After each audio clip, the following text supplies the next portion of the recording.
आपका स्वागत है मेरे YouTube channel classes for civil services में। आज मैं आपके लिए एक नई वीडियो लेकर आया हूं और आज की मेरी वीडियो का टॉपिक है बजटरी डेफिसिट्स यानी बजटीय घाटा।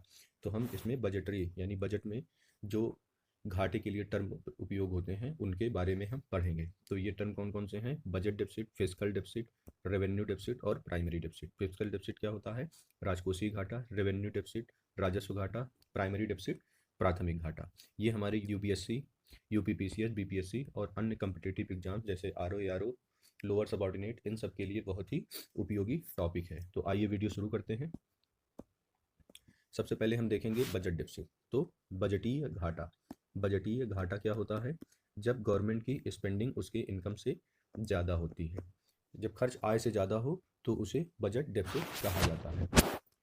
Aldous it is mostly use for governments, यद्यपि इसका प्रयोग गवर्नमेंट्स के लिए ज़्यादा होता है इस टर्म का, लेकिन ये इंडिविजुअल्स और बिजनेसेस पर भी अप्लाई किया जाता है, वो भी इस शब्द का उपयोग करते हैं। In other words, a budgetary deficit is said to have taken place when individuals, governments और business budgets have more spending than the income they can generate as revenue. अन्य शब्दों में कहें तो बजटरी डेफिसिट क्या होता है? बजटरी डेफिसिट तब होता है जब इंडिविजुअल्स, गवर्नमेंट्स या बिजनेसेस जो वो रेवेन्यू जनरेट करते हैं इनकम के फॉर्म में, उससे ज़्यादा उनका खर्च हो, तो ये बजटरी डेफिसिट कहलाती है ये सिचुएशन। मान लीजिए गवर्नमेंट ने 4,000 करोड़ का बजट बनाया और उसको कुल प्राप्तियां जो है वो 3,000 करोड़ हुई, तो इसमें जो 1,000 करोड़ हमारा बैलेंस है वो बजट डेफिसिट होगा और इसको गवर्नमेंट अलग तरीके से फिनेंस करेगी, बोरोइंग के थ्रू, आरबीआई से नोट्स आपके, और भी अन्य तरीके हैं जिसके थ्रू ये इस डेफिसिट को पूरा करती है। तो आइए नेक्स्ट देखते हैं।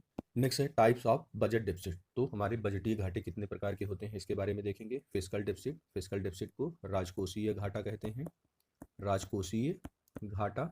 और नेक्स्ट है हमारा रेवेन्यू डेफिसिट। रेवेन्यू डेफिसिट होता है राजस्व घाटा, राजस्व घाटा।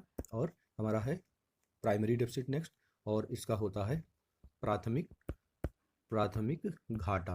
ये तीनों टर्म प्रयोग होते हैं हमारे डेफिसिट को शो करने के लिए, और ये अलग अलग तरीके की डेफिसिट को दिखाते हैं ताकि गवर्नमेंट को एक्चुअल सिचुएशन पता चल सके कि फिस्कल डेफिसिट जैसे हमारा बोरोइंग कितनी करनी है गवर्नमेंट को, ये शो करता है, यानी जो उसका डेफिसिट है, जो घाटा है बजट में, उसको बोरोइंग से कितना पूरा करेगी यानी उधार लेके कितना पूरा करेगी, ये शो करता है।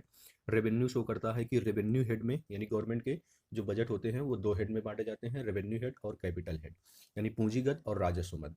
तो राजस्व मद में कितनी कमी है, कितनी इनकम और एक्सपेंसेज में क्या डिफरेंस है, उसको शो करता है हमारा रेवेन्यू डेफिसिट। और प्राइमरी डेफिसिट क्या होता है? गवर्नमेंट के कुछ पिछले साल की इंटरेस्ट पेमेंट्स होते हैं, क्योंकि गवर्नमेंट ने लोन लिया होता है पिछले वर्षों में भी, और उस पर कुछ इंटरेस्ट पेमेंट्स जो होते हैं वो इस साल के जो हमारा डेफिसिट होता है उसमें से इसको माइनस कर दिया जाता है। तो गवर्नमेंट के वो दे जो ब्याज के रूप में होते हैं पिछले वर्षों के, उसको जब काउंट नहीं करते हैं तो उस तरीके के डेफिसिट को हम प्राइमरी डेफिसिट कहते हैं। तो आइए इसको डिटेल में देखते हैं। नेक्स्ट है हमारा फिस्कल डेफिसिट यानी राजकोषीय घाटा। तो राजकोषीय घाटा क्या होता है? राजकोषीय घाटा, fiscal deficit is defined as excess of total expenditure over the total receipts excluding borrowing in a year. तो बोरोइंग को छोड़कर गवर्नमेंट की जो टोटल रिसीट्स होती हैं, या उधार को छोड़कर गवर्नमेंट की कुल प्राप्तियां जो एक वर्ष में होती हैं, उसके ऊपर जो टोटल एक्सपेंडिचर या कुल खर्च होता है, उसी को ही राजकोषीय घाटा कहते हैं। जैसे गवर्नमेंट ने 4,000 करोड़ का बजट बनाया, उसमें से उसको कुल प्राप्तियां बोरोइंग को छोड़कर 3500 हुई, ये 500 जो शेष बची 500 करोड़, ये वो बोरोइंग से पूरा करेगा। तो ये बोरोइंग को छोड़कर उसकी जो डेफिसिट होती है, यानी ये 500 रुपये, उसको फिस्कल डेफिसिट कहा जाता है। तो ये क्या शो करती है? गवर्नमेंट अपना डेफिसिट का कितना बोरोइंग के थ्रू पूरा करने वाली है। तो मेरे ख्याल से आपको समझ में आ गया होगा ये कि उधारी वाले पैसे को छोड़कर जो गवर्नमेंट की टोटल रिसीट्स होती हैं, उसके ऊपर जो एक्सपेंडिचर गवर्नमेंट करती है वो फिस्कल डेफिसिट होता है। और ये क्या शो करता है? ये उस अमाउंट को शो करता है जो गवर्नमेंट बोरो करके या उधार लेके वो पूरा करने वाली है, यानी इस डेफिसिट को पूरा करने वाली है। More the fiscal deficit the more will be the amount borrowed. और ये जितना ज़्यादा फिस्कल डेफिसिट होगा उतना ही ज़्यादा गवर्नमेंट को अमाउंट बोरो करना पड़ेगा या उधार लेना पड़ेगा। Fiscal deficit helps in understanding the shortfall that government faces while paying for the expenditure in the absence of lack of funds. तो ये फिस्कल डेफिसिट क्या शो करता है, ये क्या समझने में मदद करता है कि गवर्नमेंट को कितनी कमी आई है अपनी एक्सपेंडिचर को पूरा करने में, क्योंकि उसके पास फंड्स की कमी है। तो ये उन फंड्स की कमी को दिखाता है। Formula for calculating the fiscal deficit as follows. Fiscal deficit का फार्मूला क्या होता है, टोटल एक्सपेंडिचर, यानी गवर्नमेंट कुल कितना खर्च करने वाली है, माइनस इसमें से घटा देते हैं टोटल रिसीट्स एक्सक्लूडिंग बारोइंग। तो बारोइंग को घटाकर, यानी उधार के जो पैसे हैं उसको छोड़कर जो उसकी टोटल रिसीट्स होती है उसको टोटल एक्सपेंडिचर से माइनस कर देते हैं। तो ये हमको बताता है कि गवर्नमेंट का फिस्कल डेफिसिट या राजकोषीय घाटा क्या है, और ये उस अमाउंट को शो करता है जो गवर्नमेंट बोरो करके या उधार लेके पूरा करने वाली है खर्च को। तो मेरे ख्याल से फिस्कल डेफिसिट आपको समझ में आ गया होगा। आइए नेक्स्ट देखते हैं। नेक्स्ट है इम्पैक्ट ऑफ फिस्कल डेफिसिट। तो फिस्कल डेफिसिट के क्या प्रभाव होते हैं। तो फिस्कल डेफिसिट से क्या होता है, अननेसेसरी एक्सपेंडिचर। गवर्नमेंट के पास पैसा कम है और वो फिस्कल डेफिसिट के या डेफिसिट फिनेंसिंग के थ्रू अगर उसको पूरा करने जा रही है तो क्या होता है, इससे अननेसेसरी या अनावश्यक खर्च होता है, क्योंकि high fiscal deficit lead to unnecessary expenditure done by the government that leads to potential inflationary pressure on the economy. तो जब ये अननेसेसरी एक्सपेंडिचर होता है तो गवर्नमेंट, तो इससे क्या होता है, इकोनॉमी पर या अर्थव्यवस्था पर इन्फ्लेशनरी प्रेशर वो संभावित होता है कि ये जो फिस्कल डेफिसिट है वो इकोनॉमी में इन्फ्लेशनरी प्रेशर को जनरेट करेगा या इन्फ्लेशन जनरेट करेगा। Printing more currency by RBI for meeting the deficit also known as deficit financing leads to availability of more money in the market leading to inflation. और इस deficit को meet करने के लिए, यानी इस घाटे को पूरा करने के लिए क्या करती है गवर्नमेंट, डेफिसिट फाइनेंसिंग में वो आरबीआई से मोर करेंसी यानी ज़्यादा पैसा छापने को कहती है, जिससे ये इसको घाटे को पूरा करती है। और इससे क्या होता है, ये मार्केट में इससे ज़्यादा मनी उपलब्ध हो जाती है और वो इन्फ्लेशन कॉज करता है। ज़्यादा मनी मार्केट में आने का मतलब है इससे इन्फ्लेशन होगा। यहाँ पर क्या हो जाएगा, too much money chasing too few goods. तो टू फ्यू गुड्स क्या की कीमतें क्या हो जाएंगी, यानी कि बहुत ज़्यादा मनी बहुत ही कम सामान का पीछा कर रही है और उसकी वजह से क्या होगा, उन सामान का या उन गुड्स का कीमतें जो हैं वो बढ़ जाएंगी। तो इससे क्या होगा, इन्फ्लेशन क्रिएट होगा मार्केट में। Borrowing more will hinder the future growth. अगर ज़्यादा बोरो किया जाएगा तो ये हमारे भविष्य की जो हमारी विकास है उसको बाधित करेगा, हमारी अर्थव्यवस्था की भविष्य के विकास को बाधित करेगा। As most of the revenue will be utilised towards meeting debt payments. क्योंकि जितना भी हमारा रेवेन्यू आएगा उसका ज़्यादा से ज़्यादा हिस्सा इस जो हमने उधार लिया है, यानी फिस्कल डेफिसिट को पूरा करने के लिए जो उधार लिया है उस उधारी को चुकाने में, डेट पेमेंट्स में ही हमारा ज़्यादा से ज़्यादा रेवेन्यू यूज हो जाएगा। तो इस तरीके से भी फिस्कल डेफिसिट का इम्पैक्ट है। Crowding out effect, as the government will borrow more and less money will be available for private sector to invest. और इससे क्राउडिंग आउट इफेक्ट क्रिएट होगा। क्राउडिंग आउट इफेक्ट क्या होता है, जब गवर्नमेंट ज़्यादा से ज़्यादा पैसा मार्केट से बोरो कर लेती है और प्राइवेट सेक्टर के पास पैसा नहीं बचता है बोरो करने के लिए, यानी उसके इन्वेस्टमेंट की नीड्स को पूरा करने के लिए मार्केट में पैसा नहीं होता है। तो इस तरीके की सिचुएशन को क्राउडिंग आउट इफेक्ट्स कहते हैं। तो गवर्नमेंट ज़्यादा से ज़्यादा अगर फिस्कल डेफिसिट के लिए जाती है तो मार्केट से वो फंड बोरो करेगी और इससे क्या होगा, लेस मनी अवेलेबल होगी किसको, प्राइवेट सेक्टर को या निजी क्षेत्र को, किसके लिए, इन्वेस्टमेंट के लिए। तो इससे प्राइवेट सेक्टर का जो ग्रोथ है वो हिंडर होगा। तो मेरे ख्याल से आपको इम्पैक्ट समझ में आ गया। आइए नेक्स्ट देखते हैं, remedial measures for fiscal deficit. तो फिस्कल डेफिसिट से बचने के उपाय क्या हैं, आइए देखते हैं। रिड्यूस्ड पब्लिक एक्सपेंडिचर, तो पब्लिक एक्सपेंडिचर को कम किया जाए। Reduction in bonus, leave encashments and subsidy.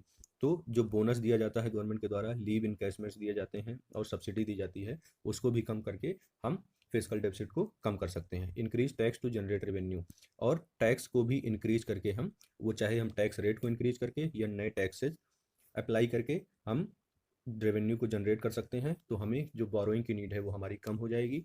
और disinvestment of public sector unit, जो इकाइयाँ हैं गवर्नमेंट की, उसको क्या करेंगे, विनिवेश करेंगे उसमें, और उससे गवर्नमेंट को कुछ पैसा मिलेगा और उससे ये जो फिस्कल डेफिसिट को पूरा किया जा सकता है।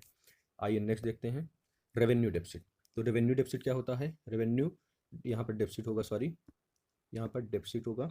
तो revenue deficit is defined as the excess of total revenue expenditure over the total revenue receipts. तो जो हमारा टोटल राजस्व प्राप्तियां हैं, यानी कुल राजस्व प्राप्तियां हैं, उसके ऊपर जितना भी हम एक्सपेंडिचर करते हैं उसी को ही रेवेन्यू डेफिसिट कहा जाता है। तो सरकार की टोटल रेवेन्यू रिसीट्स के ऊपर जितना भी टोटल रेवेन्यू एक्सपेंडिचर होता है उसको हम रेवेन्यू डेफिसिट कहते हैं। In other words, shortfall of revenue receipts at compare to that of revenue expenditure is known as revenue deficit. तो रेवेन्यू एक्सपेंडिचर को पूरा करने के लिए रेवेन्यू रिसीट्स में जो कमी होती है उसी को ही रेवेन्यू डेफिसिट कहा जाता है। यानी कि सरकार की जो कुल राजस्व खर्चे हैं जो राजस्व खर्चे हैं उसको पूरा करने के लिए सरकार के पास जो रेवेन्यू यानी राजस्व आय या राजस्व प्राप्तियों की जो कमी होती है उसी को ही रेवेन्यू डेफिसिट कहा जाता है। अब इसका एक उदाहरण देख लेते हैं। मान लीजिए गवर्नमेंट के 4,000 करोड़ में 2,000 करोड़ उसके रेवेन्यू एक्सपेंडिचर है और 1,500 करोड़ उसका रेवेन्यू रिसीट है।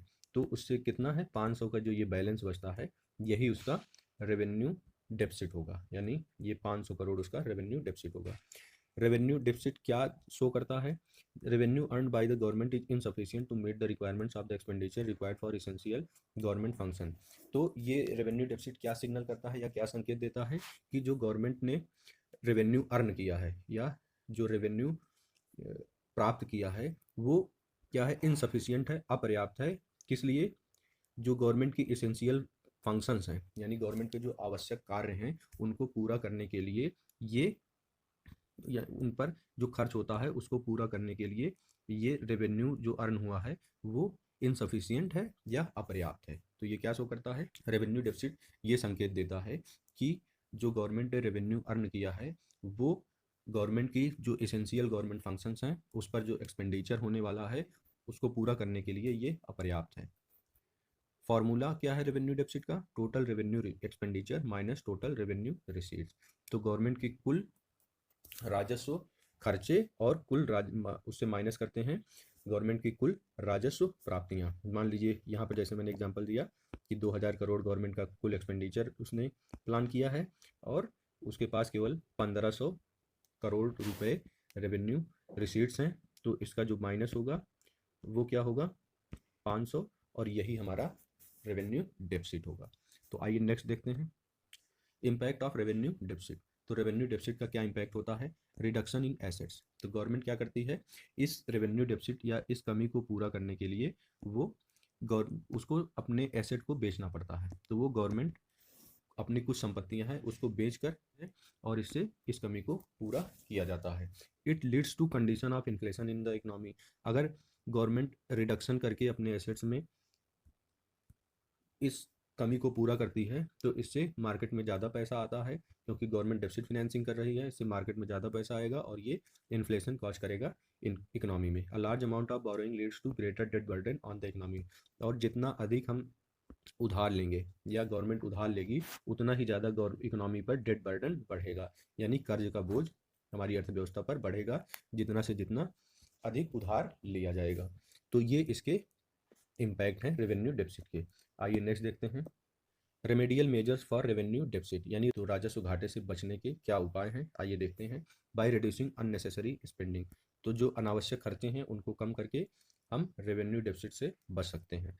Bye raising the rate of taxes and applying new taxes wherever possible.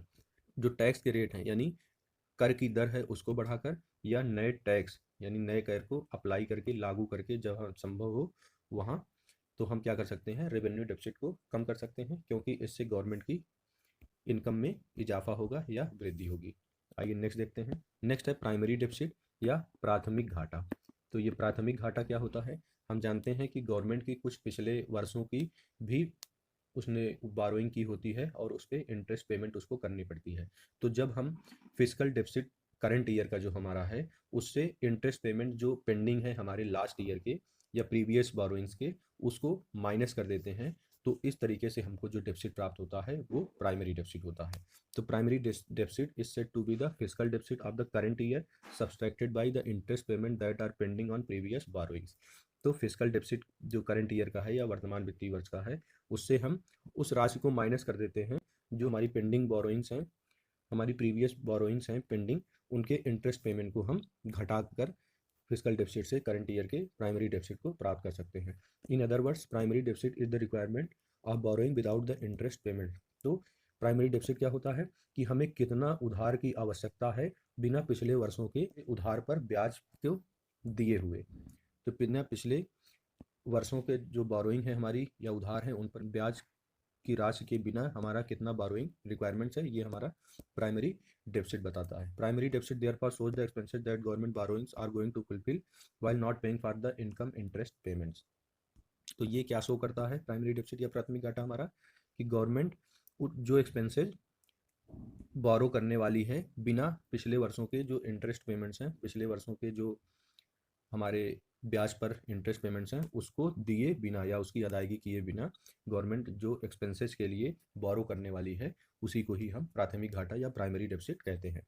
Zero deficit क्या होता है, एक ये भी टर्म है। Zero deficit shows that there is requirement for availing credit और borrowing for clearing the interest payments pending. तो zero deficit क्या शो करता है कि बोरोइंग की वो आवश्यकता, यानी गवर्नमेंट को कितना उधार लेना पड़ेगा अपने इंटरेस्ट पेमेंट जो पेंडिंग है पिछले वर्षों की बोरोइंग्स पर, उसको चुकाने के लिए सरकार को कितना कर्ज लेना पड़ेगा, ये दिखाता है हमारा जीरो डेफिसिट।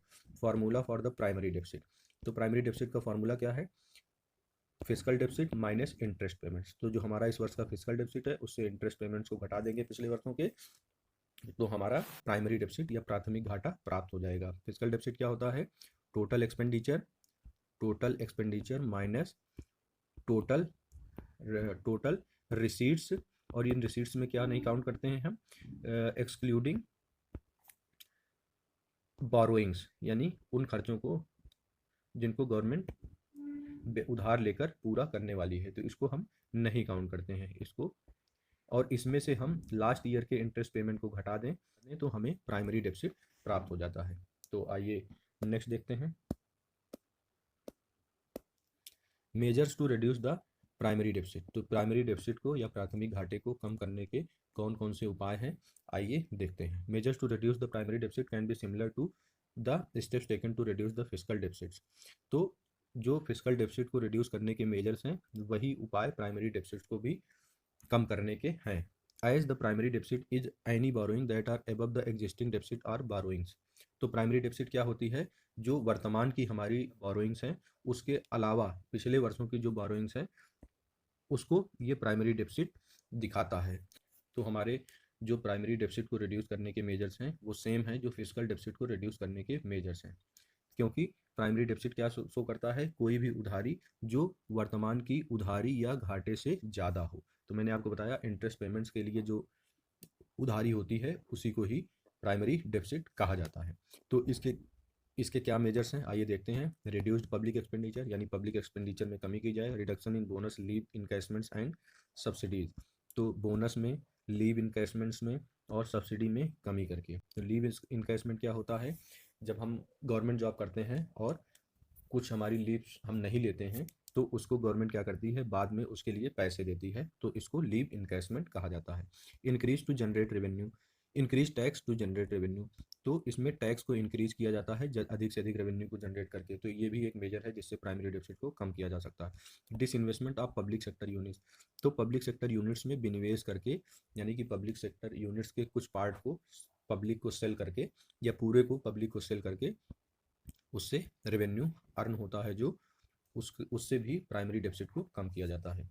तो आई होप फ्रेंड्स आपको वीडियो पसंद आई होगी। अगर वीडियो पसंद आई है तो लाइक और शेयर करें और चैनल को सब्सक्राइब करें। Thank you for watching.